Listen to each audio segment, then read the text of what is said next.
So yan guys, so gawalis muna tayo sa umaga. Ganito ko pag umaga eh. Kasi ayoko kasi ng ano guys. Hindi yung makalat. Kasi makalat din yung utak ko pag makalat yung ano.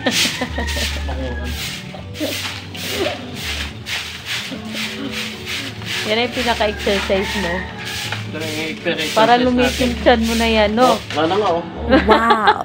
Yan sa kawalis ko. Ito na wala mo. O diba? Bodybuilder. May uso ngayon na ginagano. Ganun ka nga ha pa. Yung nagtutuloy na nagwawali.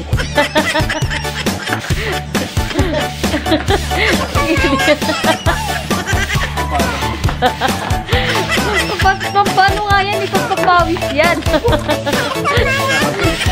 Guys, si Bispero.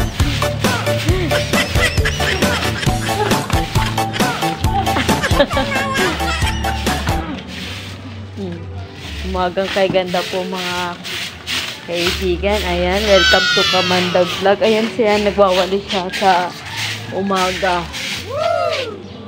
Iyan ba yung paragis? No.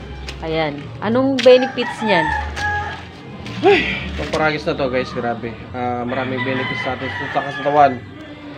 Saka pag ininom natin, ilalaga lang natin to, itong dahon niya. Tapos inumin. Iyan yung nag-trending sa Jessica Soho, no? Gamot siya sa ano, sa ano ba? Sa ano yung mga gamot-gamot niyan? Sa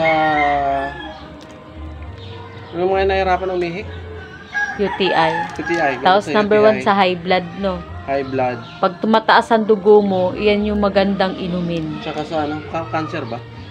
Cancer, anti-cancer. Anti-cancer siya guys. Ang paragis po, yung ganito yung dulo ng kanyang bunga. Ayan. Yung dulo ng kanyang bunga. Maganda to ilaga. Tapos inumin mo yung parang yung lasa nito. Ano yung lasa nito? Mais. Papa? Yung parang pinaglagaan ng mais. Papay. Ganun yung ano, yung lasa niya. Yan. Pwede niyo naman haluan ng konting asukal. Maganda kasi to sa mga high blood, ganyan. Yan, pinakain ng mga dito, malaki na yung mga damo pag hindi na puputol. Grabe. So, ayan na guys. Ayan ang ating video for today's video. Ayan. So, ayun na guys.